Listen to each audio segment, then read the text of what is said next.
Sarah Martinez wiped the sweat from her forehead as she finished loading the last bag of feed into her pickup truck. At barely 5 feet tall and weighing just 98 pounds, she looked almost comical next to the massive bags that seemed to dwarf her entire frame. The feed store employees had stopped offering to help her years ago, knowing she would politely decline with that stubborn smile that had become her trademark. "There goes little Sarah again," chuckled Mike Thompson, the store manager, watching through the window as she struggled to secure the tailgate. "I swear that girl thinks she's 10 feet tall and bulletproof." Sarah had heard variations of that comment her entire life. Growing up in the ranching community of Cedar Valley, Montana, she had always been the smallest person in any room. Her classmates used to joke that she needed a ladder to saddle a horse, and more than once, someone had mistaken her for a middle schooler well into her 20s. But what Sarah lacked in physical stature, she made up for with an iron will and a work ethic that put most full-grown men to shame. The Martinez family had been ranching in Cedar Valley for 3 generations, but Sarah was the last of the line. Her grandfather, Miguel Martinez, had started with nothing but a handful of cattle and a dream when he immigrated from Mexico in the 1940s. Through decades of backbreaking work, he had built the Broken Arrow Ranch into one of the most respected operations in the county. Her father, Carlos, had continued the tradition, expanding their grazing land and modernizing their facilities, but now Carlos was gone, taken by a sudden heart attack 6 months earlier, and the ranch fell to Sarah. She was 28 years old, unmarried, and, according to most of the locals, completely unprepared for the responsibility. The whispers had started almost immediately after the funeral. "That little girl can't possibly run a ranch by herself," old Tom Henderson had said loud enough for half the church to hear. "She'd be lucky to last 6 months before she has to sell out." "It's a shame Carlos didn't have any boys," added his wife, Martha. "The Martinez name is going to die with that ranch." Sarah had bitten her tongue that day, but the comments stung more than she cared to admit. She knew people were watching, waiting for her to fail. Every mistake would be magnified, every success minimized. The pressure was enormous, but giving up was never an option. This ranch was her heritage, her family's legacy, and she would rather die than let it slip away. The ranch house sat on a small hill, overlooking 3,000 acres of prime grazing land. The 2-story building had been her grandfather's pride and joy, built with his own hands using timber from their own land. Sarah loved everything about it, from the wide front porch where her grandmother used to shell peas, to the stone fireplace where 3 generations of Martinez children had learned to walk, but maintaining the ranch was becoming increasingly difficult. The cattle needed constant attention, fences required regular repair, and the equipment seemed to break down more frequently than ever. Sarah had let 2 of the ranch hands go after her father's death, partly to save money and partly because she didn't trust them to respect her authority. That left her doing the work of 3 people, and it showed. Her typical day started at 4:30 in the morning with feeding the horses and checking on the pregnant mares. By 5, she was in the pasture, counting cattle and looking for signs of illness or injury. The morning hours were spent repairing whatever had broken the day before, followed by an afternoon of moving cattle, fixing fence, or dealing with the endless paperwork that modern ranching required. The locals in town had started a betting pool on how long she would last. The general consensus was that she would sell out before the end of the year, probably to one of the big agricultural corporations that had been circling like vultures since her father's death. Preston Agricultural had already made 3 offers, each one higher than the last, and their representative, a slick-talking man named Bradley Harrison, had made it clear that they weren't going away. "Miss Martinez," he had said during his last visit, adjusting his expensive tie as he stood in her modest living room, "I understand the emotional attachment to this place, but you have to be practical. A young woman like yourself shouldn't be trying to run a ranch alone. You could take our offer and buy a nice house in town, maybe start a family." The condescending tone in his voice had made Sarah's blood boil, but she had kept her composure. "Mr. Harrison, I appreciate your concern, but the ranch isn't for sale. It wasn't for sale yesterday, it isn't for sale today, and it won't be for sale tomorrow. Everyone has a price, Miss Martinez, he had replied with an oily smile. And frankly, this property is too valuable to be wasted on someone who doesn't have the resources to properly develop it. That conversation had taken place 2 weeks ago, and Sarah knew he would be back. Preston Agricultural didn't take no for an answer, and they had a reputation for finding creative ways to acquire the land they wanted. She had heard stories of mysterious cattle illnesses, equipment failures, and financial pressures that seemed to follow their rejected offers. The sun was setting behind the mountains as Sarah pulled into her driveway. Exhausted after another 16-hour day, she had spent the afternoon doctoring a sick calf and hadn't eaten since breakfast. As she climbed down from the truck, her boots hit the gravel with a soft crunch, and she noticed a familiar black sedan parked near the barn. Bradley Harrison emerged from the shadows, straightening his suit jacket and flashing that practiced smile that never reached his eyes. "Miss Martinez, I hope you don't mind the impromptu visit. I was in the neighborhood and thought I'd stop by to see how you're doing." Sarah's hand instinctively moved to the rifle rack in her truck, but she caught herself. "Mr. Harrison, you're trespassing on private property. I thought I made it clear that we had nothing to discuss." Now, he said, raising his hands in mock surrender. "There's no need to be hostile. I'm here as a friend, actually. I've been hearing some concerning rumors in town." "What kind of rumors?" "Well, people are saying you're struggling. Missing loan payments, behind on your bills. Some folks think you might be in over your head." His tone was sympathetic, but there was something predatory in his eyes. "I hate to see a nice young lady like yourself facing financial ruin. Our offer still stands, and frankly, it might be your only way out of this mess." Sarah's heart raced, but not from fear. She was angry, angrier than she had been in months. "Let me make something crystal clear, Mr. Harrison. My finances are none of your business. This ranch has been profitable for 70 years, and it's going to stay that way. Now get off my property before I call the sheriff." Harrison's smile faded slightly. "You know, Miss Martinez, pride can be a dangerous thing. Sometimes it prevents people from making smart decisions. I'd hate to see you lose everything because you were too stubborn to accept help when it was offered. The only help I need from you is for you to leave, now." He shrugged and walked back to his car, but paused before getting in. "I'll be in touch, Miss Martinez. When you're ready to be reasonable, you know where to find me." As his sedan disappeared down the dirt road, Sarah sank onto the porch steps, suddenly feeling the weight of her exhaustion. The truth was, Harrison wasn't entirely wrong about her financial situation. The ranch was profitable, but barely. Feed costs were rising, cattle prices were fluctuating, and the equipment desperately needed updating. She had enough savings to last maybe 6 months, 8 if she cut every possible corner, but giving up wasn't an option. This ranch was more than just property. It was her family's story written across 3,000 acres. Her grandfather's sweat was in every fence post. Her father's dreams were in every pasture. She would find a way to make it work, no matter what it took, that night. As she sat at her father's old desk going over the books for the 100th time, Sarah made a decision. She couldn't do this alone anymore. She needed help, but not the kind that came with strings attached or condescending advice. She needed someone who understood ranching, someone who respected the land and the life it represented. The next morning, she drove into town to post a help-wanted ad at the feed store and the diner. The pay wasn't much, but it included room and board and the chance to work on one of the most beautiful pieces of land in Montana. As she pinned the notice to the bulletin board at Murphy's Diner, she overheard a conversation at a nearby table. "Did you hear about Jack Sullivan's boy?" asked Mrs. Henderson. "Word is he's coming back to town after all these years." "Which boy?"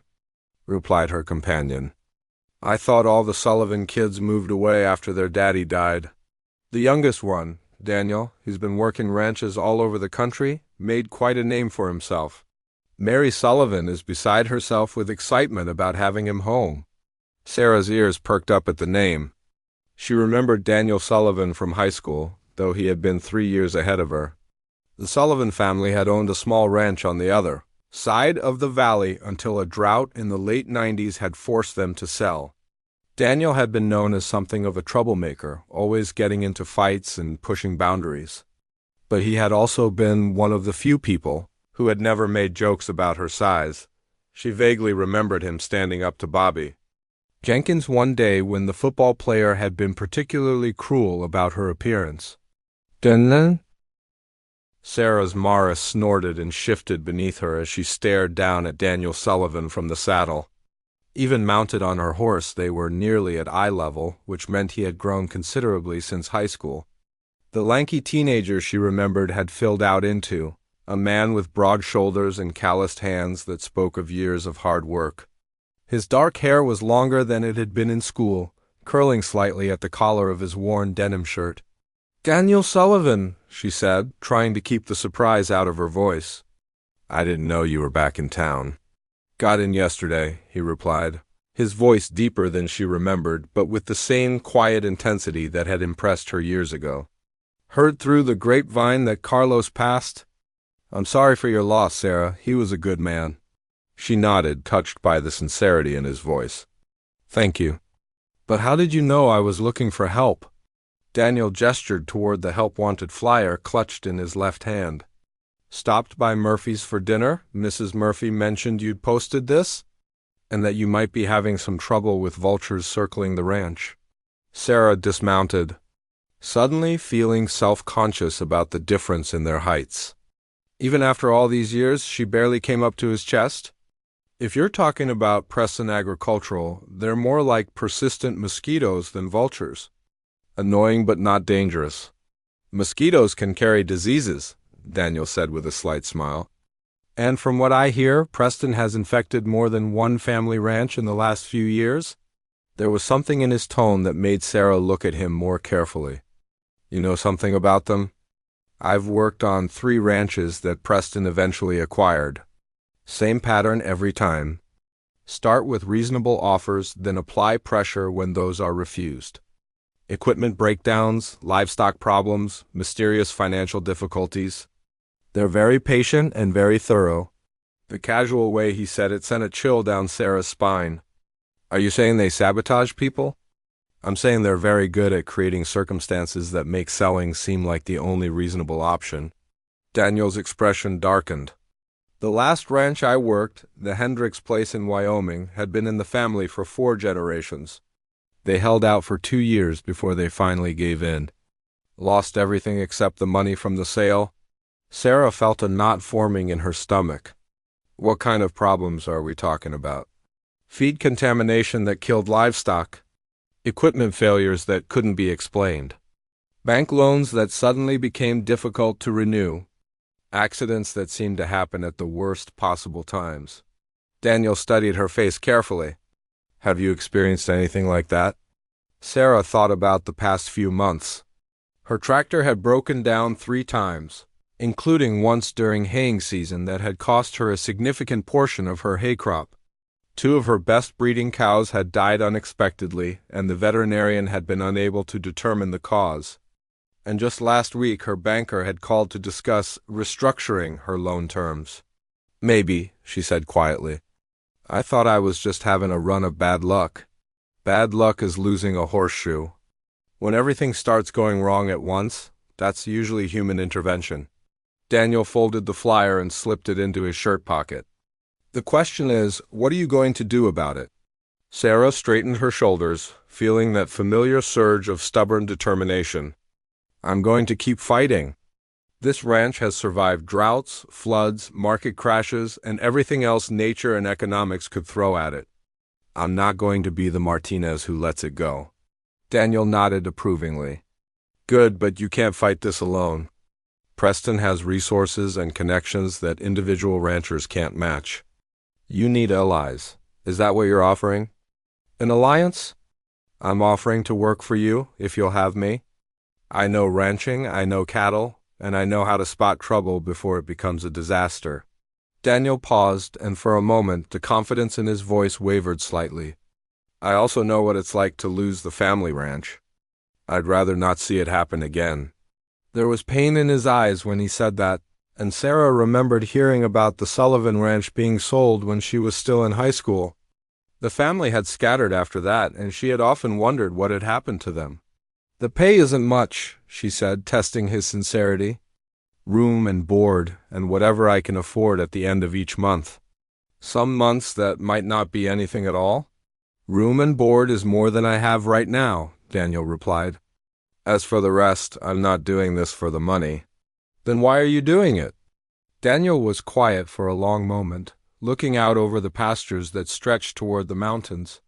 "Because some things are worth preserving.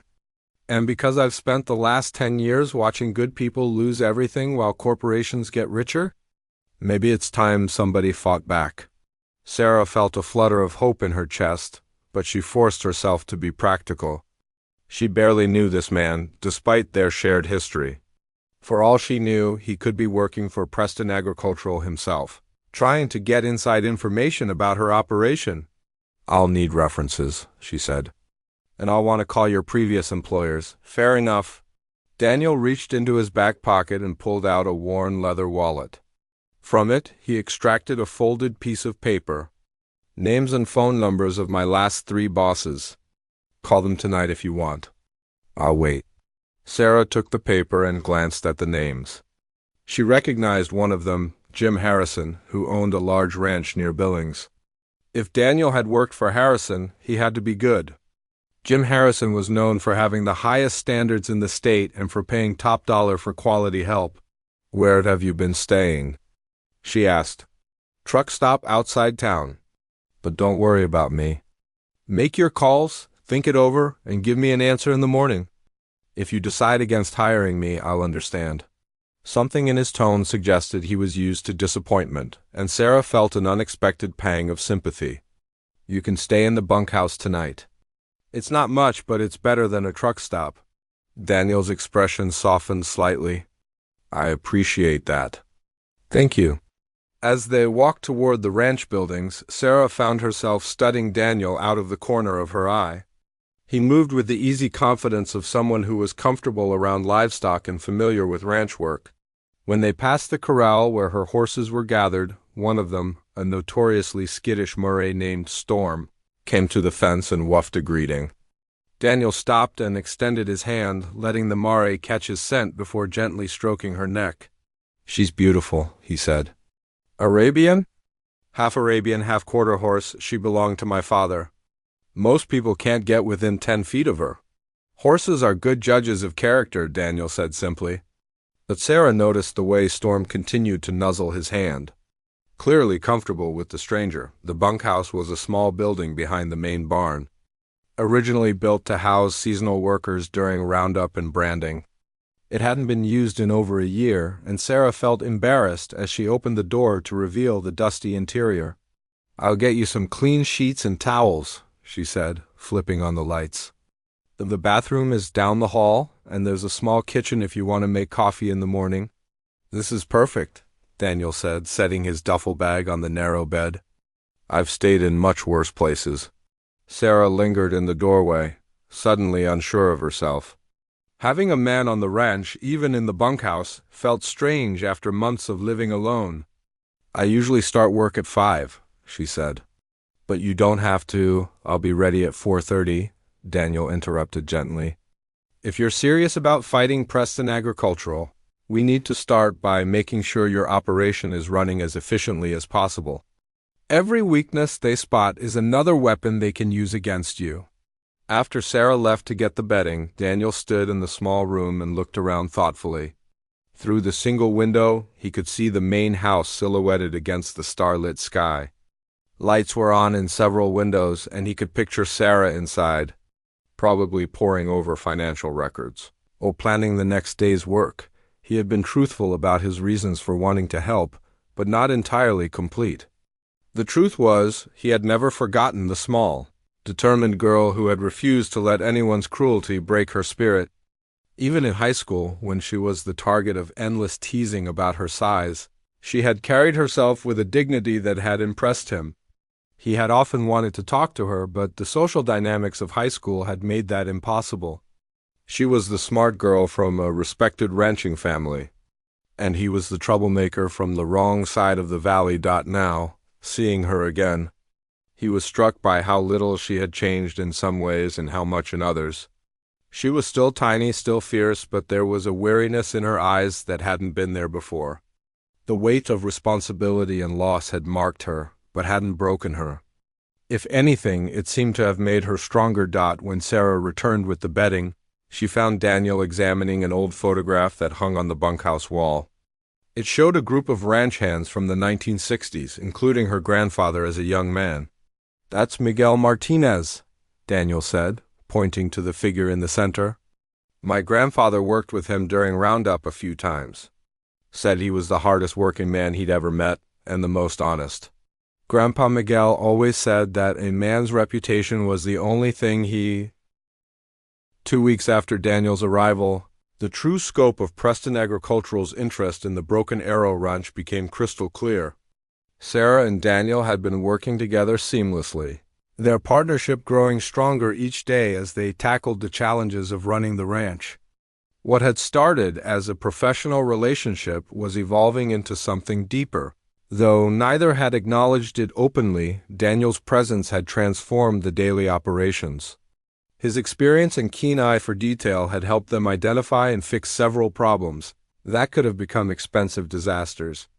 More importantly, his emotional support had given Sarah the confidence to stand firm against the mounting pressure from Preston Agricultural. The revelation came on a Tuesday morning when Daniel was checking the northern pasture and discovered something that made his blood run cold.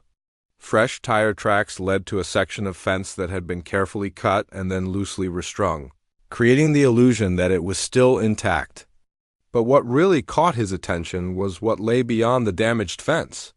"Sarah, you need to see this," he called, his voice tight with concern. She rode out to meet him, and Daniel pointed to a series of small holes that had been drilled into the hillside about 50 yards from the fence line. The holes were partially hidden by brush, but once she knew what to look for, the pattern was unmistakable. "Soil sampling," Sarah said, her heart sinking. "They've been testing the mineral content of our land." "Not just testing," Daniel said grimly. "Look at the spacing and depth of these holes. This is a comprehensive geological survey. They know exactly what's under your property." Sarah dismounted and knelt beside one of the holes, running her fingers along the edges. The drilling was recent, probably within the last month. "What do you think they found?" "Nothing good for us," Daniel replied. "Companies like Preston don't spend this kind of money on surveys unless they expect to find something valuable. Minerals, oil, natural gas, or maybe just the perfect location for some kind of development project." That afternoon, they drove into town to do some research of their own. At the county courthouse, they spent hours poring over geological surveys, mining claims, and development permits. What they discovered was worse than either had imagined. "Look at this," Sarah said, pointing to a map spread across the table in the records room. "Preston Agricultural has been quietly acquiring land all around the valley for the past 3 years. Not just ranch land, but mineral rights too." Daniel traced the pattern of acquisitions with his finger. "They're creating a corridor. See how all these properties connect? It's like they're planning some kind of major infrastructure project." Further investigation revealed that Preston had recently filed preliminary environmental impact studies for a proposed natural gas pipeline that would run directly through Cedar Valley. The pipeline would connect newly discovered gas fields in the northern part of the state to refineries in the south, potentially generating millions of dollars in revenue. "The Broken Arrow Ranch is right in the middle of their planned route," Sarah said, staring at the maps with growing dismay. "Without our land, they can't complete the pipeline." "Which explains why they're being so persistent," Daniel added. "This isn't just about acquiring another ranch. This is about a multi-million-dollar infrastructure project that could make them hundreds of millions over the next 20 years. Armed with this new knowledge, Sarah and Daniel returned to the ranch with a clearer understanding of what they were up against. But they also had a plan. If Preston Agricultural was going to play dirty, they needed to be prepared to fight back with everything they had. That evening, as they sat on the front porch watching the sunset, Sarah found herself studying Daniel's profile in the golden light. Over the past 2 weeks, she had come to rely on him not just as a capable ranch hand but as a partner and friend. His quiet strength and unwavering support had been exactly what she needed during this difficult time. "Daniel," she said quietly, "can I ask you something personal?" He turned to face her, and she was struck by the intensity in his dark eyes. "Of course. Why did you really come back to Cedar Valley? I know you said you wanted to help, but there are ranches all over the country that could use someone with your skills. Why here? Why me?" Daniel was quiet for a long moment, and Sarah began to think he wasn't going to answer. When he finally spoke, his voice was softer than she had ever heard it. "Do you remember senior year when Bobby Jenkins and his friends cornered you behind the gymnasium?" Sarah frowned, trying to recall the incident. "Vaguely.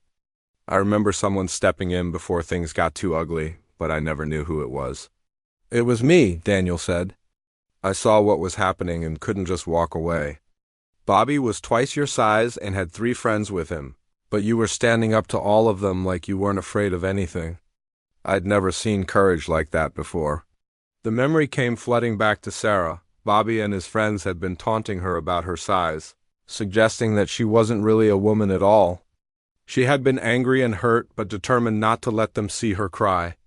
Then suddenly they had all backed off and walked away, muttering about not wanting trouble. "You scared off 4 football players?" she asked incredulously. Daniel smiled ruefully. "I was bigger than they expected and angrier than I should have been. But that's not the point. The point is, you were facing down 4 bullies twice your size, and you weren't going to back down. That took a kind of strength that I'd never seen before, and I never forgot it." Sarah felt her cheeks warm with a mixture of embarrassment and pleasure. That was a long time ago. "Some things don't change," Daniel said, his gaze holding hers. "You're still facing down bullies. They're just wearing better suits now. And you're still not backing down." The moment stretched between them, filled with unspoken possibilities and years of buried feelings. Sarah found herself leaning slightly toward him, drawn by the warmth in his eyes and the genuine admiration in his voice. But before either could act on the growing tension, the sound of vehicles approaching broke the spell. 3 trucks pulled into the driveway, their headlights cutting through the gathering darkness. Sarah and Daniel rose from the porch steps, immediately on alert. The lead vehicle was Bradley Harrison's sedan, but the trucks were larger, more intimidating, and filled with men Sarah didn't recognize. Harrison emerged from his car with his usual oily smile, but this time he was flanked by 2 large men in expensive suits. The trucks disgorged a half-dozen workers who began unloading surveying equipment and boundary markers. "Miss Martinez," Harrison called cheerfully, "I hope you don't mind the late visit, but we have some exciting news to share with you." "You're trespassing, Harrison," Sarah replied, moving to stand beside Daniel. "Get off my property." "Actually, that's what we need to discuss," Harrison said, pulling a thick folder from his briefcase. "You see, there's been a discrepancy in the property boundaries. According to our recent survey, the northern third of what you think is your land actually belongs to us." Sarah's heart pounded as she realized what was happening. "That's impossible. Our property lines have been established for 70 years. Property lines can be fluid, Miss Martinez, especially when the original surveys were done with primitive equipment." Harrison's smile widened. "We have a court order allowing us to conduct a new survey and establish the correct boundaries. I'm afraid you're going to lose about 1,000 acres, including most of your best grazing land." Daniel stepped forward, his voice deadly calm. "Let me see that court order." Harrison hesitated for just a moment before handing over the document. Daniel read it carefully, his expression growing darker with each line. "This order was signed by Judge Morrison," Daniel said finally. "The same judge who approved Preston's environmental impact studies and whose brother-in-law works for their law firm." "I'm sure I don't know what you're implying," Harrison replied smoothly. "Judge Morrison is a highly respected member of the community, and highly paid by Preston Agricultural, apparently," Sarah said. Finally understanding the full scope of the corruption they were facing, Harrison's mask of friendliness finally slipped. Miss Martinez, I've tried to be reasonable with you. I've offered you fair market value for land that frankly isn't worth what we're willing to pay. But if you insist on being stubborn, we'll take what we need through legal channels and you'll get nothing. Over my dead body, Sarah said, her small frame vibrating with fury. That can be arranged, said one of Harrison's companions. A massive man with cold eyes and scarred knuckles, the threat hung in the air like a physical presence. Sarah felt Daniel tense beside her and realized that the situation was about to turn violent. But before anyone could move, the sound of approaching vehicles filled the night again. This time, it was Sheriff Tom Bradley's patrol car, followed by 3 pickup trucks carrying some of the most respected ranchers in the valley. Jim Harrison, Daniel's former employer, climbed out of the lead truck, followed by the Hendersons, the McKinneys, and half a dozen other families who had been ranching in Cedar Valley for generations. Evening. Sarah, Daniel, Sheriff Bradley said casually, but his hand rested meaningfully on his service weapon. Got a call about some trespassing out here. Thought I'd better check it out. Harrison's confidence wavered as he found himself facing a doze.